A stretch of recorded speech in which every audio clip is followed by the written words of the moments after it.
तो ये वादा रहा कि इस खास पेशकश में तमाम दर्शकों का बहुत बहुत स्वागत है। और देखिए, सबसे पहले मैं अपने दर्शकों को बहुत इंपॉर्टेंट जानकारी देता हूँ, क्योंकि 3 अगस्त यानी कि आज से क्या बदलने जा रहा है यहाँ पे, इस चीज़ को आपको बहुत बारीकी से समझना चाहिए। बाकी हितेश जी से हम लोग इसके ऊपर और जानकारी लेंगे बारीकी से। तो सबसे पहले देखिए, मार्केट क्लोजिंग को लेकर जो बदलाव हो रहे हैं, ओपनिंग को लेकर कोई बदलाव नहीं हो रहा, क्लोजिंग को लेकर बदलाव हो रहे हैं, उसको आपको ज़रूर जानना चाहिए यहाँ पे। और एक चीज़ और समझ लीजिए, नॉन एफेंडो स्टॉक्स की जो है यहाँ पे उसमें कोई बदलाव नहीं, 3:30 के आसपास जो है वो क्लोजिंग होती हुई दिखेगी। इस चीज़ को ध्यान रखिए, नॉन एफेंडो जो स्टॉक्स हैं उनकी 3:30 पर ही क्लोजिंग होगी। अब जो नया सिस्टम होगा लागू, जो होने जा रहा है यहाँ पर आज से मार्केट खुलने के बाद से, यहाँ पे क्लोजिंग ऑक्शन सेशंस जो है वो लागू होता है, CAS। अभी तक हम वीवैम की बात करते थे, लेकिन अब जो है, क्योंकि वीवैम में क्या होता था, ओवरऑल एवरेज निकाली जाती थी यहाँ पर। अब जो है यहाँ पर आप देखिए, इक्विलिब्रियम के बिना पर यहाँ पे क्लोजिंग ऑक्शन जो है वो सेशन जो है जारी होता हुआ दिखेगा। 15 मिनट के स्पेशल सेशन के हिसाब से जो है क्लोजिंग भाव जो है वो तय होते हुए दिखेंगे, अगर आप यहाँ पे देखेंगे। और अगर आप देखेंगे तो एफ&ओ कॉन्ट्रैक्ट से जुड़े स्टॉक्स पर एक ये जो है एप्लीकेबल होता हुआ दिखेगा यहाँ पे। अगर आप देखेंगे कैश की, एफ&ओ स्टॉक्स कैश की जो क्लोजिंग के हिसाब से देखेंगे तो 3:15 के आसपास होगी। एफ&ओ स्टॉक्स के लिए करीब करीब आप देखिए यहाँ पर दोपहर 3:15 के बाद भी जो है बाकी ट्रेडिंग होती दिखी, लेकिन कैश के लिए नियम अलग है। ऊपर देखिए साफ तौर पे ग्राफिक्स में कैश लिखा हुआ है, इस चीज़ को आप जरूर ध्यान रखिएगा। क्लोजिंग ऑक्शन जो सेशन होगा वो 3:15 से लेकर 3:35 के आसपास होगा, 3:15 से लेकर 3:20, इस चीज़ को ध्यान रखिएगा। एफ&ओ शेयरों की ऑर्डर की एंट्री नहीं होगी। एक तरीके से मान लीजिए यहाँ पे एक क्लोजिंग विंडो होगी 3:15 से 3:20 के बीच में। रेफरेंस प्राइस कई बार आप देखते हैं ना, बहुत ज़्यादा उथल पुथल हो जाती है भाई, रिजल्ट्स आए और एकदम से एफ&ओ स्टॉक्स जो है वो चढ़ गए 8%, 10%, एकदम से जो वॉलेटिलिटी आती है। अब उसके लिए क्या किया इन्होंने, रेफरेंस प्राइस रख दिया है 3% प्लस 3% माइनस, प्राइस बैंड के हिसाब से ही होगा। बहुत ज़्यादा जो वॉलेटिलिटी की गुंजाइश अब होगी नहीं इस हिसाब से जो नया नियम लागू हो रहा है। 3:25 से 3:30 के बीच में सिर्फ लिमिट ऑर्डर की मंजूरी मिलेगी और 3:40 के आसपास जो है वो क्लोजिंग होती हुई दिखेगी। ये जो चीज़ है ये बहुत इंपॉर्टेंट है। दुनिया भर के बाज़ारों में ये नियम लागू है, अब हमारे बाज़ार में ये नियम लागू होता हुआ दिखेगा आपको। हितेश जी, ये फैसला कितना इंपॉर्टेंट है, हमारे दर्शकों को आसान भाषा में समझाइए, इसके मायने क्या हैं, क्या इसमें काम की बात है। क्योंकि बहुत इस तरीके की चीज़ें देखने को मिलती थी, जो बड़े बड़े फंड्स और दूसरे हाउसेज होते थे अलग अलग भाव पे खरीदारी करते थे, वॉलेटिलिटी बहुत ज़्यादा हो जाती थी किसी स्टॉक को लेकर, तो तमाम चीज़ें होती थी। इस पूरे फैसले के आसान भाषा में हमारे दर्शकों को प्लीज़ सर इलेबोरेट करें। हर चीज, ये जो नया मेजर सेबी ने इंट्रोड्यूस किया है, ये हमारे इंडेक्स, हमारे मार्केट में जो volatility towards the end of the session हम देखते थे, स्पेशली अगर आप फ्राइडे को देखेंगे तो फ्राइडे को जो ट्रेडर्स होते थे वो पोजीशंस कैरी फॉरवर्ड करने को पसंद नहीं करते थे। तो उसकी वजह से प्राइसेस बहुत सडन जंप करते थे या फिर नीचे आते थे। तो उस चीज़ को कर्व करने के लिए सेबी ने ये मूव लिया है, एंड मुझे लगता है जो कि मार्केट और ऑर्गेनाइज्ड होगा, एंड जो ट्रेडर्स हैं जो पोजिशनल ट्रेडिंग करते हैं, उनके स्टॉप लॉसेस हिट होने सडन जग से या सडन स्पाइक से बंद हो जाएंगे, एंड ओवरऑल ये ट्रेडर्स के पर्सपेक्टिव में एक अच्छा डिसीजन है। और सर क्योंकि पोजीशन भी स्क्वायर ऑफ हो जाएगी अब ऑटोमेटिकली, हम लोग ये देख रहे थे यहाँ पे, क्योंकि इस फैसले में को मैं पढ़ रहा था, क्योंकि कई बार होता है कि भाई बहुत सारे जो ट्रेडर्स होते हैं अपने समय के हिसाब से जो है वो नहीं लगाते स्टॉप लॉस, या फिर उस हिसाब से जो ट्रिगर्स हो जाती हैं चीज़ें, तो इसका क्या इम्पैक्ट होगा। बड़े बड़े फंड हाउसेज भी इस तरीके से डील करते हैं। नहीं, स्टॉप लॉस तो वैसे भी हर जी, अगर हम बात करें तो इंट्राडे पोजीशन जो पहले हुआ करते थे वो 3:15 बजे स्क्वायर ऑफ ऑटोमेटिकली हो जाया करते थे।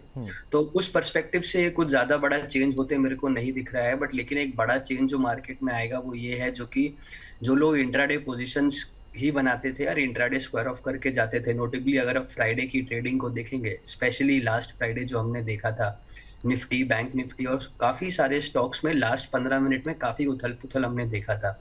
वो डिसऑर्डरली जो सडन वोलेटिलिटी मार्केट में आती थी वो अब प्रोबेबली मार्केट में आना बंद हो जाएगा। बट लेकिन हैविंग सेड दैट, ये एक नया मेजर है और इसका एक्चुअल इम्पैक्ट क्या होगा ये during the course of time हम देखेंगे, एंड वी आर होपफुल जो कि ये जो मेजर सेबी ने इंट्रोड्यूस किया है ये ट्रेडर्स के फायदे के लिए ही किया होगा। बिल्कुल, और आज का सेशन बहुत इंपॉर्टेंट रहेगा। एक बार देखेंगे किस तरह की स्थितियां बनती हैं यहाँ पर, और फिर उसके बाद उसके ऊपर चर्चा हम लोग एक बार करेंगे यहाँ पे कि कल आज का सेशन कैसा रहा है, कल इसके ऊपर चर्चा करेंगे।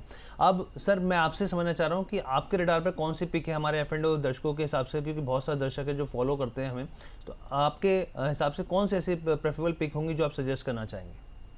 और सबसे पहले अगर हम देखें हर्ष जी, तो पिछले सप्ताह फ्राइडे को हमने एक बहुत अच्छा मूव देखा था एनबीएफसी स्टॉक्स में जी, क्योंकि बजाज फाइनेंस और बजाज फिनसर्व के बहुत अच्छे नंबर आए थे।